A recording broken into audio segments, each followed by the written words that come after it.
From advertising to software as a service to data. Across all of our programs and clients, we've seen a 55 to 65% open rate. Getting brands authentically integrated into content performs better than TV advertising. Typical lifespan of an article is about 24 to 36 hours. If we're reaching out to the right person with the right message and a clear call to action, then it's just a matter of timing. Welcome to the MarTech Podcast, a Ben J. Schaap LLC production. In this podcast, you'll hear the stories of world-class marketers that use technology to drive business results and achieve career success. We'll unearth the real-world experiences of some of the brightest minds in the marketing and technology space so you can learn the tools, tips, and tricks they've learned along the way. Now here's the host of the MarTech Podcast, Benjamin Shapiro.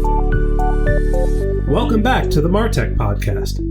Welcome to Career Day on the MarTech Podcast. Today we're going to learn about the skills accumulated and the lessons learned from a great marketer throughout the various stops on his career.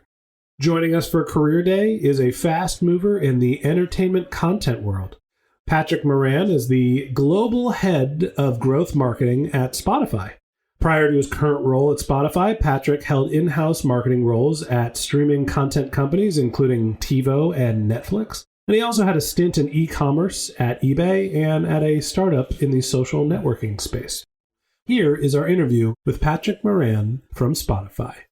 Patrick, welcome to Career Day on the MarTech Podcast.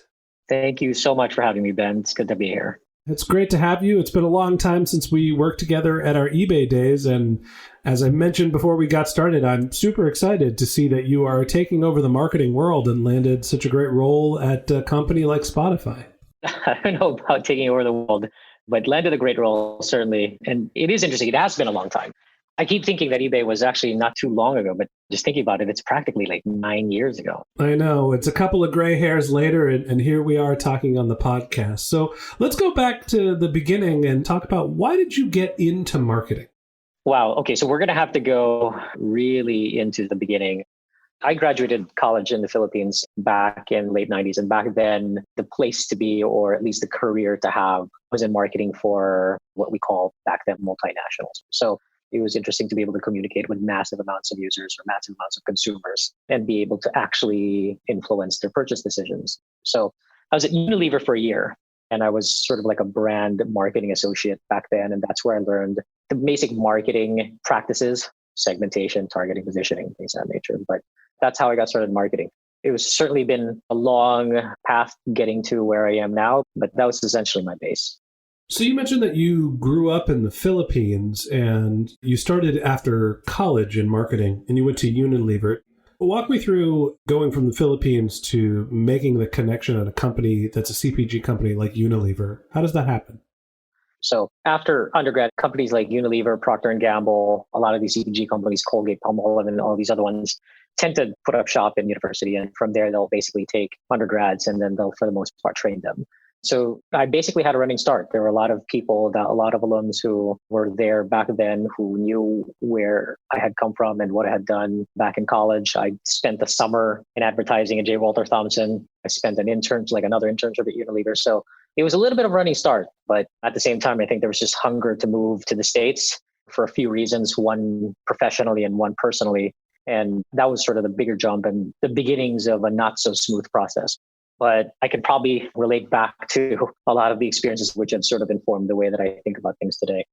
So talk to me a little bit about what you learned at Unilever and how did that set the foundation for some of the other things that you've done in marketing in your career? It's pretty fascinating because I think the very basic practice back then was to try and get to understand consumer behavior as granularly as possible. And that would then inform all the messaging and targeting strategies and all the channel placements and things of that nature. Now, you move forward 20 years later, and those fundamentals are still exactly the same. It's just that the data is a lot richer. The channels are different. They're a lot more measurable. And the way that you would go about it is not that different. It's just everything around it has changed. So when I think about marketing in 5 or 10 years, I would imagine that it's not going to be that much different. we're still going to have to focus on user behavior, still going to have to focus on getting to understand them and sort of marrying first party data with data offline and things of that nature. And then using the channels that would exist later on to try and reach and speak with them. So the sophistication of targeting and all these other things get to be a lot richer, but at the very core of it, it's a relationship with your user. I think you bring up an interesting point, and the joke is that sales and marketing are the second oldest profession, and I won't go into a lot of details of what the oldest profession is, but the background of reaching people, understanding their behavior, understanding what their needs and desires are, and being able to present your product or service in a compelling way at the right place at the right time with the right frequency, that hasn't necessarily changed. The backbone of marketing has been the same, at least since the Unilever, you were just out of college days to now. Sure, the implementation tactics are drastically different, but the underlying idea of how marketing works, even though maybe we call it growth now, is still fundamentally important for all marketers to understand. So let's talk about your early career. I see that you bounced around a little bit prior to going to school after Unilever. You have a couple brands like About.com and Yahoo on your resume. Talk to us about your early career. What were some of the skills that you developed? What were some of the interesting roles that you took on? So I moved to New York and I basically interviewed with every CPG company in New York, and everybody sent another paper sort of reaction telling me that they were not going to interview me. But back then, outside of all of those options, the other options were the internet companies. So DoubleClick, Village, and About.com was one of them. And it was interesting because About.com basically needed somebody to come in and just review their ads. I reviewed ads to make sure that they follow the guidelines that we had. And this was for a product called Sprinks, which was About.com's pay-per-click model.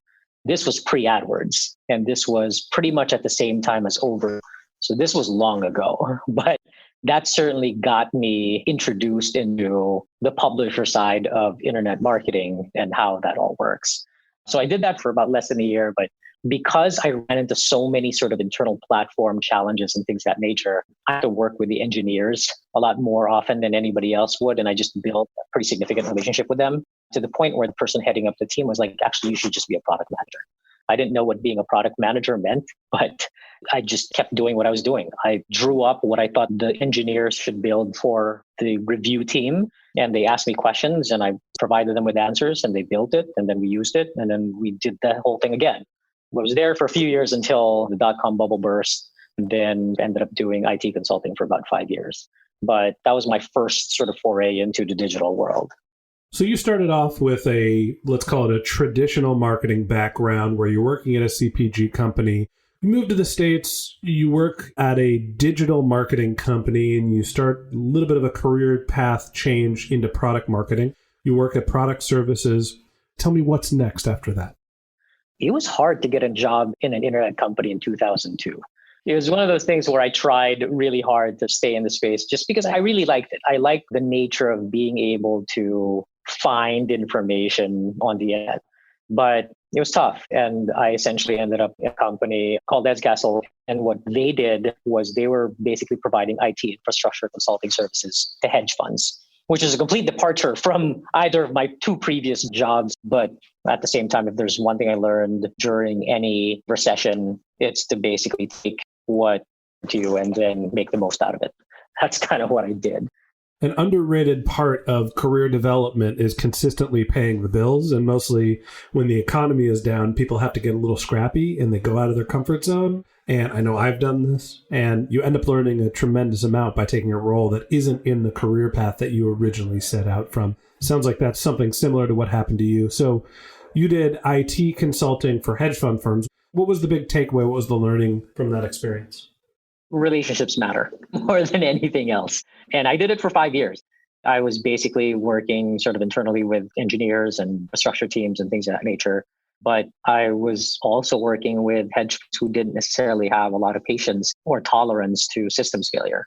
They were trading millions and millions of dollars worth of stock at any given point in time. So millions of dollars worth of hedges. Yes. That's what hedge funds do, right?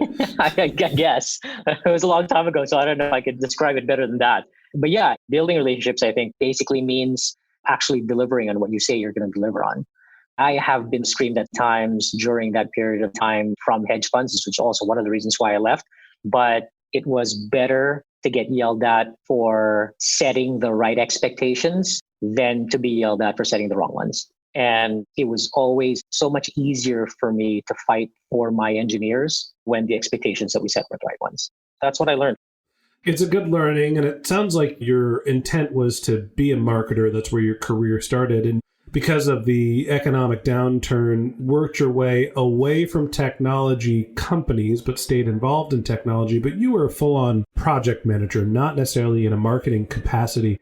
How did you work your way back into marketing? At that point, I was actually thinking that I might actually stay in that space just because I got along with everybody that I worked with. But I kind of wanted to go back. There was just this itch to go back to internet, either in product or marketing. That's when I decided to go back to school. So I didn't know any better. I didn't know how to get back into that space with the limited amount of experience that I had. All I did know was that a lot of people that I knew and a lot of friends that I knew go back to business school and then suddenly reinvent their careers. That's all I knew. So I figured, okay, well, maybe now it's time to go back to school. And like anything, not to sort of go back to my previous experiences, but I graduated college in the Philippines, like at the height of Southeast Asian economic crisis, graduated from Columbia from a 2-year program that I had in the dot-com crisis. And lo and behold, I graduate from business school in 2009, the middle of the housing crisis. So I'm probably never going to go back to school again, but that's what I did. I chose to go back to school to eventually, hopefully end up in the internet world. So I toyed with going back to getting my MBA, and I was basically going to leave eBay when we worked together to go get a full-time MBA. And every school that I wanted to go to systematically rejected me because I didn't have the best GMAT scores. And eventually I worked my way into an executive program, but I was just about to launch my startup, and my girlfriend at the time and I were getting serious, so I didn't want to leave. And I decided to go and start a startup instead of going to an MBA. I do have a handful of friends who have gone back and got their postgraduate degrees, and some of them have mixed emotions about it.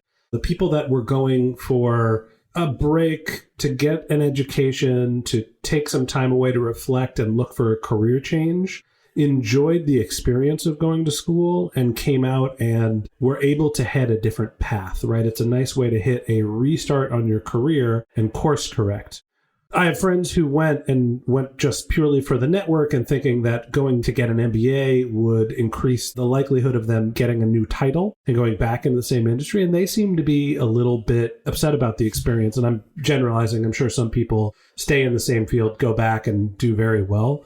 It seems like you were a career pivoter going to get your postgraduate education. That's my first comment. And my second one is, can you let us all know if you're thinking about going back to school so we can sell all of our stocks and just put money under the mattress? So on the first point, that's correct. I was looking to sort of pivot careers and hopefully end up in business school and get to see just a prodigious amount of job opportunities ahead of me and be able to pick and choose.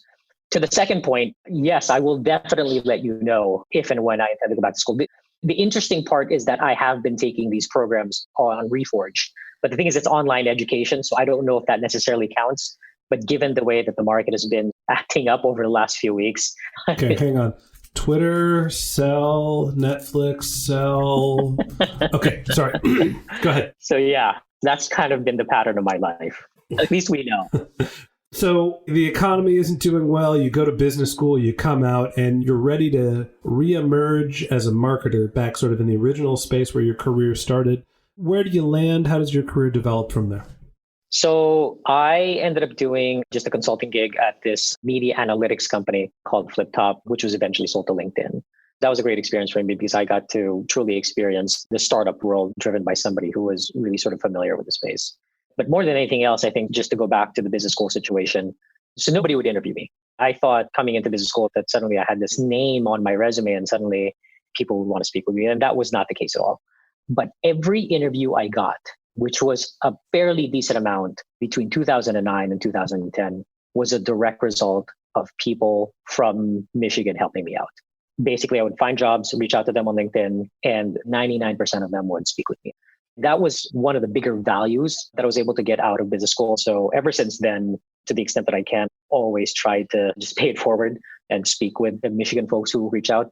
But that was one of the benefits of that, where there's this level of camaraderie that I had never experienced in my life. I totally hear you. I think that's one of the beauties of going to business school is the built-in network, right? And mostly it's the reason why people that go and get a secondary education are able to move on to a career pivot like you did, is that now they have this break and a logical story to say, I went back to school to learn the area of industry that I want to go into. And there's a built-in network to help you develop the contacts that you need to execute the job search that you're trying to achieve, or execute the job search for the role that you're trying to achieve. So you left business school and you went into a startup. You basically had a cup of coffee in a company that got sold to LinkedIn, and eventually you worked your way over to eBay. Tell me about the transition to eBay and what did you do while we were working together? Interestingly enough, the two people who actually helped me out to get into eBay were also alums, so that definitely worked out. But the interesting part is that I was hired to do product work for a service that eBay had developed where we would white label our paid search services to other e-commerce companies. And just looking back, it made so much sense. I guess the closest thing I could think of is like Amazon Cloud, just renting out their service space, where eBay would rent out their intelligence in paid search simply because they were so much more sophisticated than a lot of other companies out there. And in return, eBay would then get significantly more data coming in from other companies. That was really interesting to me. And the team that they had built out to run that project was a pretty strong team.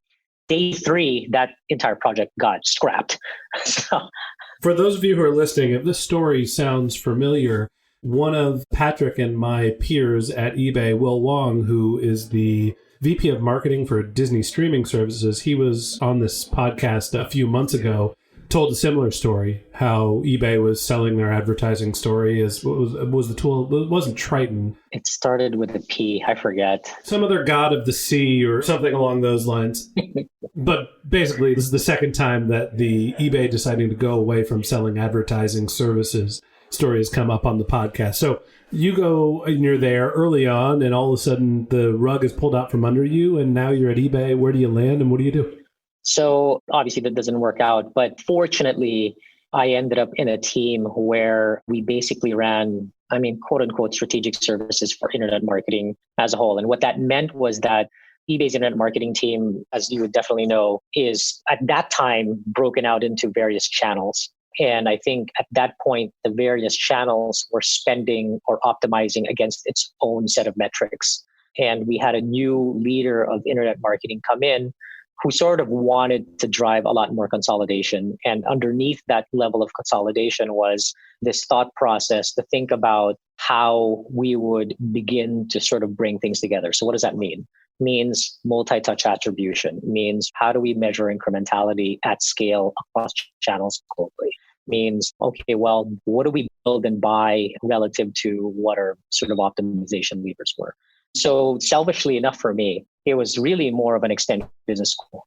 And the reason why I say selfishly enough is because I don't know how much I contributed to the impact of that team. That team, I think, did provide a level of impact, but the amount that I learned at that time definitely set up the foundation for everything I do, especially within the performance world. But we did that for about a year and a half, and I really loved working with that team. That team was a group of really smart people led by a person who just knew how to strategically look at the space. And I learned a lot about the thought process on how to go about it. And the other thing too was that I got to work directly with a lot of these channel leaders like yourself and person leading paid search, person leading up SEO, person leading up display advertising. And our paid search capabilities were by far one of the most sophisticated paid search capabilities that I had ever seen.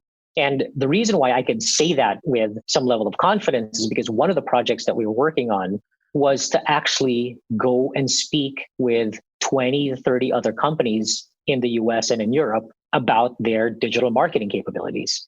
We spoke to them about attribution, creative development, production, whether they're taking things in-house, whether they're buying things externally, what is their window of conversion and things of that nature. And in aggregate, we basically saw a lot of patterns and made things a lot more definitive where at some point it feels like when you're internal that the problems are things that are only happening to you, but when in reality, it's pretty all common. So I did that for a fair amount of time, and I truly enjoyed it. One of the companies that we spoke with was Netflix, and they were about 2.5, 3 miles south of eBay, so it wasn't too far of a drive. And within that process, Netflix kind of reached out and they're like, hey, you guys are doing good stuff at eBay. We're planning on doing some stuff at Netflix. Do you want to talk to us? And that's how the conversations with Netflix got started. So that ends up being the next stop in your career. Were those conversations related to you moving over to Netflix? Is it coincidence, or did you just start building your network within the organization and then an opportunity came up and you moved on? It was more the latter, because I think by the time that the eBay situation had passed, I think there was organizational shifting. The majority of the team was moving up north to Seattle. So it was really opportune, at least for me, because that's when sort of Netflix reached out as well. It was a little bit interesting because they had wanted to go to Netflix back then. It was 7 months after Quickster, where they split up the DVD service and streaming service. And I think Netflix lost 2/3 of its market value over the course of a few months. Great time to buy the stock. Also, a time when you were not in school. Yeah. I always end up in these situations. I really don't know why. But they gave me a pretty significant responsibility. They said, look, come in, you'll get to manage the entire budget of the US, and we want you to figure out all of these things that you were able to try and figure out over at eBay, because we're going to launch something pretty massive in 2013 or the year after. They didn't provide me with any details of what that was. I mean, obviously, in hindsight, it was basically the originals. And they really wanted that type of thinking because they were a lot of smart people. I think the challenge over at Netflix back then was that you had a lot of people who had been there for a while. They wanted just not necessarily another smart person. I think they just wanted newer ideas to come in more than anything else to try and tackle this new challenge that they were going to have. So I joined right then. I felt like, okay, if this doesn't work out, if Netflix gets sold, I had this opportunity. I made the most out of it. And Silicon Valley is just there. At that time, it's DVDs in the mail primarily, and there's a companion product that you can watch some content online. Yeah, I didn't really even use the DVD by mail. I was just like, wow, this is a nice thing for the future. Watching TV over the internet through this thing called Apple TV. Like, okay, I'll buy it. But yeah, that was my perspective in 2012. So you made the departure from working in e-commerce, and I understand how you learned a little bit about Netflix and how Netflix learned a little about eBay and about you. But this is your first foray into marketing a content business. How is it different marketing physical products in eBay where you're working in e-commerce to going into content consumption? They're drastically different products, and that's more in line with what you're doing today. Talk to me a little bit about the strategy at Netflix and what did you learn from working there? The approach for marketing content and for marketing subscription is more personal than anything. So I don't want to necessarily get any people getting riled up, but is actually a lot less sophisticated than marketing e-commerce. And I'm only specifically talking about the performance side of things. The brand side of things is completely different altogether.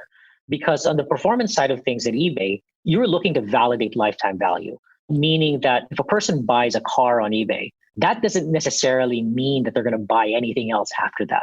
So there's constant validation of what true lifetime value is.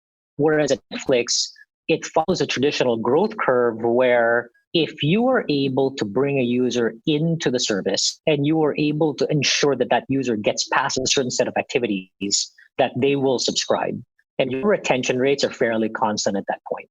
So you're not trying to market against so many different variables. You're basically just trying to market to get users to the service and then eventually get them to consume content so that they actually build sort of habitual behavior.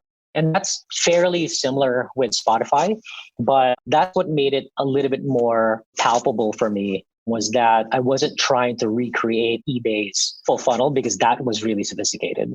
But at the same time, all of these things like incrementality, what channels should we use? What channels should we test in? How do we do production? What messages should we have? Like all of those things were still really important. And I was like, okay, well, I had a fair idea of a starting point.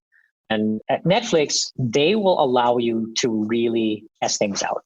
They have the patience to be like, so long as you seem like you know what you're doing or you have the confidence to try to truly see this through, they'll give you that opportunity. And I really appreciated that.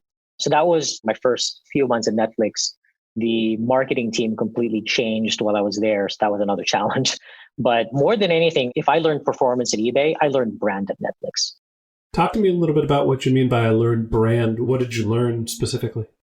I think one of the things working a very performance-driven shop is this notion that anything spent outside of performance is not intelligent dollars, and that you're just throwing those dollars away. And the thing is, there is some level of truth to that, but not everything that is important can be tracked. And just because it can't be tracked or measured, it doesn't mean that it's not intelligent dollars. I learned that mostly at Netflix when we had a new CMO, and he comes mostly from a brand background, and Netflix was a very DR-driven shop and very quantitative company.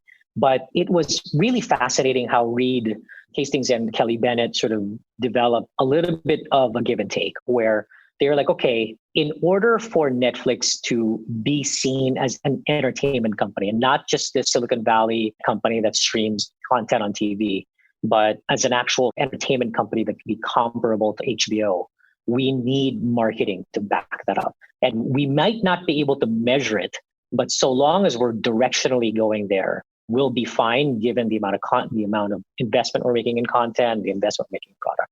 So that's kind of how I learned the value of that. And all of these things that I learned at eBay about, okay, well, if you can't measure it this way, or if you can't derive incrementality this way, then it doesn't work. At Netflix, we proved that it worked. We proved two things. One, that we eventually could drive culture. And two, that we can change perception through marketing. And I've never had any other experience like that where I got to see that world. That was interesting stuff. The thing that sticks out to me is that you're talking about the direct response marketer's view that anything that can't directly be attributed to positive ROI is not intelligent dollars. And I do think that there is the conflict between direct response marketers and brand marketers, where just because something is not a sophisticated channel attribution, just not a sophistication ROI attribution channel, does not mean it is not an intelligent investment. Podcast advertising specifically for this show, the way that podcasts work is I can't actually attribute what is driving the downloads for each podcast because downloads are held in a walled garden called iTunes. It doesn't mean that the channels that I'm testing are not a good investment because I can't track that it works. I know I put money in and the podcast grows. And the same thing with Netflix is there is a reason to build a definitive brand. And when you and I talk about our experiences in eBay as direct response marketers, the underlying thing that people in our class at eBay forget about is that when Meg Whitman, the CEO of eBay, came in the early days, she was focused on building the brand. And once the brand had been established as a marketplace leader, then the internet marketing team turned into a direct response engine, but it was built on the foundation of brand leadership. So it's interesting to hear your perspective, having gone from being at eBay during a direct response focused time to being at Netflix as they're developing that brand. Eventually, you moved on from Netflix and you sort of stayed in the content realm. You went on to TiVo. Tell me about your reason for moving along and what did you do at TiVo? So at some point over at Netflix, they had already kind of built out what they needed to build out for that phase. And slowly but surely, I kind of wanted a little bit more of a balance between performance and brand. So you're kind of marketable at that point, quote unquote, and sort of TiVo came in. And I think the story around TiVo at the time was not that different from the story at Netflix. The story at TiVo at the time was, here's a brand that is kind of struggling and it needed sort of an injection of something new to eventually revive it, which was not any different from the Netflix situation that I walked into pre-originals. So I think that was sort of the allure. But like anything, you take a couple of risks, you take a couple of bets, some of them work out, some of them don't. And I think this is one of those situations where it maybe didn't pan out the way that I would have wanted it to pan out. And I kind of just learned and realized that there's a lot of things that are basically outside of marketing that you can't control. And it was a little bit of an older company. I think to some extent, the CEO was probably a little bit more focused on the B2B side. The company eventually got sold, but I did learn incrementally a little bit more about brand work and kind of building a team. But for the most part, I think the big lesson that I learned over TiVo was to look a little bit more holistically. outside of the marketing to look a little bit more organizationally and to see, okay, well, is this a long-term play? And what makes it or does not make it a long-term play? And that lasts for about a year. So what's interesting to me is you stayed on from eBay to Netflix to TiVo. Those are all extremely large to well-established, somewhat mature companies, at least in Silicon Valley terms. They're not Procter & Gamble, but Netflix had been around for a couple of years. TiVo was one of the early innovators in technology-driven content. And then you moved on to Yik Yak, which was a social networking company that was an early stage startup. Why did you decide to make the jump to an earlier stage company? Yeah, I figured anybody in Silicon Valley, I guess, would be able to talk about the allure of the startup. And I think that was kind of that time in my career. And I still would eventually at some point want to work for more for like a pre-IPO company, but that was who they are. They were a social media startup. They had picked up a significant amount of active users over the last 2 years that they had existed. The founders were fairly young and looking for leaders who were slightly more tenured. The leadership team at Yik Yak, I felt, was really strong, and I've got a ton of respect for them. And they were backed by big name VCs, right? I mean, Sequoia backed them. The person who brokered the WhatsApp Facebook deal was part of the board. DC backed them. So it's like, okay, well, this seems like an interesting venture, just like Netflix and TiVo. Let's take a chance. Let's see what happens here. And that's how I got into it. But I really enjoyed meeting the group of people, and I still am in touch with a lot of them now. But the team was great. Tell me about what the company does and what was your role and what was the strategy to market it?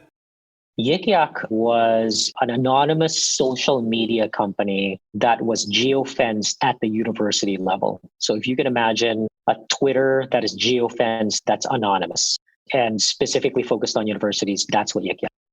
The level of content and the level of just activity that type of application drove was pretty significant. Now, it certainly didn't come without its controversies with content on the app, but what a lot of people don't realize who know the Yik Yak story was that the community self-regulated themselves. You could basically vote out content. So that's Yik Yak. They got to a fairly significant sort of active user base in the US, UK, Australia. But the reason why they brought me in was because they were spending a fair amount of money relative to the investments that they had on promoting Yik Yak. So they wanted somebody to come in and try to figure out how to manage their money. The irony in that situation was that there's no LTV. We're not driving any advertising dollars, not a subscription. It's just a free app. So at some point, the argument that we were making was that we shouldn't spend any money. And that's where I learned growth. So if I learned performance at eBay, I learned brand at Netflix, I learned growth at Yik Yak. And basically growth defined as how do we grow our base organically through some level of product market fit and through some level of engagement that the users are having on the service.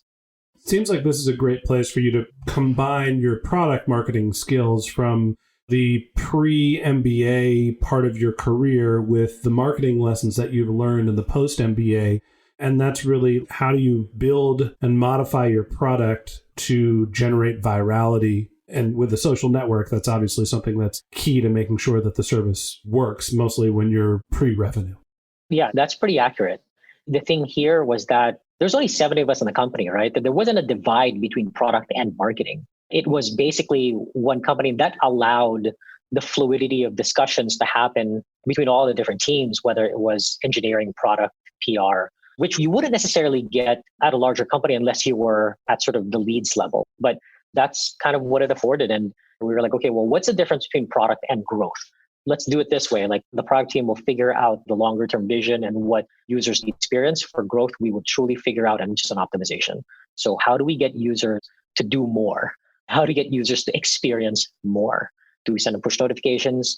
Do we work on the onboarding process? Things of that nature. So we had a strong analytics person who I kind of worked with fairly closely to truly figure out a lot of these things, which interestingly enough, we figured out a lot of these things that I eventually found out on YouTube through watching people like Brian Balfour and Andrew Chen and Casey Winters. And I'm like, actually, you know what? What we're doing is kind of right. And that was maybe 40% of the time. The 60% was actually, you know what? We could probably do it better. I think we're doing it wrong. That's kind of how I learned that side of the business. Interesting. So eventually, Yik Yak, being like what happens to most startups, but starts to go the way of the dodo bird. And it's time for you to go find a new role. And somehow you manage to go back into a relatively large company and you land at Spotify in New York as the global head of growth marketing. So talk to me about what the challenges are for Spotify. Talk to me about how you define your role and what are the things that you're working on today. So moving over to Spotify was interesting because it was basically the first time in my career where I'm not trying to feel my way to things that I don't really know that much about. So it just basically came to this perfect combination of performance marketing at eBay, brand marketing at Netflix, and then being able to understand growth and monthly active users and how that moves over Yik Yak. So it was just one of those precipitous or really sort of ideal situations where I walked in and I'm like, okay. The challenge was organizational, I think, for the most part. As any company that is going from kind of startup-y to post-IPO, there's just a lot of movement. The culture changes a little bit, people move around. And I think that's kind of what I've had to work around. But right now, I work very closely with our media teams and our CRM teams. And ultimately, we're trying to figure out how to build a persistent type of marketing that will scale globally, that ultimately drives consumption and engagement. And I know that's a little bit sort of nebulous, but what I can say is that it has been really fascinating working with all of these teams, whether it's the content team, media team, or product team and things of that nature, and actually being able to provide a holistic story across all of the teams. I mean, I think that's what I've enjoyed the most, is being able to sort of tell, or at least provide a holistic perspective, given everything that everybody else is doing. So that's been great. And I'm now part of the product organization. So I'm part of the growth product organization. So the level of support and capabilities that affords me is much more significant than any other experiences that I've had. And the international nature of my work as well has been truly fascinating, because that's where you really start to appreciate the differences in market dynamics, whether it's in South America, Asia. So I've been here for a year and a half now, and I hope to be here for a long time more. Interesting. So looking back on your career, you started with sort of marketing foundation early on in your career, and you got some product experience as you started to work into technology. You went back to get your MBA to pivot into a marketing and technology role where you worked at eBay. You learned your direct response chops, moved to Netflix where you learned about branding, went into a startup where you're learning about the mixture of product and marketing and getting into growth. And that really is what you're focused on now at Spotify. As you look back on your experiences, tell me what advice you have for younger marketers. What are the things that you think they need to think about as they are starting to develop their careers and they're interested in working into a growth role like you have at Spotify? I guess my immediate response would be one that's a little bit more macro and one that's a little bit more specific to marketers. I guess the macro perspective that I have is that the bad times don't last forever, nor do the good times. You learn to appreciate the good times really well. And if there's one thing I learned, is to be truly humble during the good times and to continue to build relationships and to continue to build trust, and then to persevere during the bad times. I think just the macro sort of situation, right? I mean, having gone through all of these crises and bad times in companies and good times in companies and things like that, I think that's the first one. And the second one, so far as like marketing is concerned, is I guess combination of two things. One, everybody talks about growing their user base and going to like so many different areas and doing all of these things and doing all of these hacks and all this other stuff. But the gold mine of information is basically your existing users. If you fundamentally understand why your users are using whatever it is that you're selling, nobody else has that data. And I think people take that for granted. And the second thing is, which resonated from me, from Brian Balfour, for young marketers, was to think of your career like a T. And that's how I've sort of worked my way up. And by that, what I mean is go be an expert in one thing and understand that one thing better than anybody else. And I kind of say like digital marketing, but for me, it was like display advertising, to be honest. But understand that one thing really well, and then use that to leverage your understanding into a fuller breadth of things.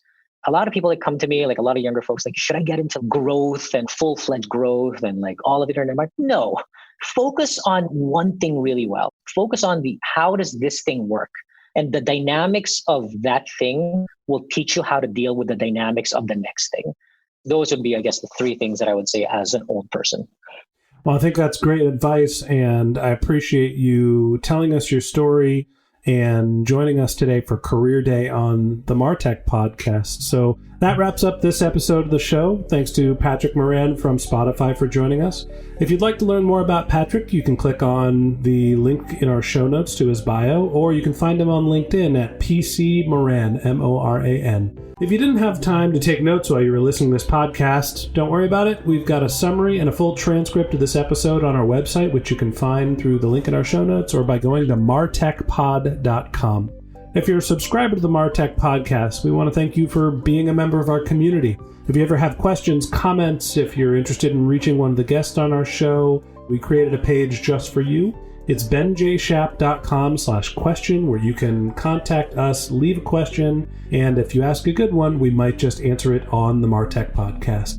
You can also reach out to us on our social channels. You can find us on LinkedIn or Twitter by searching benjshap, BenJSHAP. If you haven't subscribed yet and you want a weekly stream of marketing and technology knowledge in your podcast feed, we've got a bunch of great episodes lined up in the next few weeks. So hit the subscribe button in your podcast app and we'll be back in your feed next week. Okay, that's it for today. Thanks to Patrick for joining us. And until next time, my advice is to just focus on keeping your customers happy.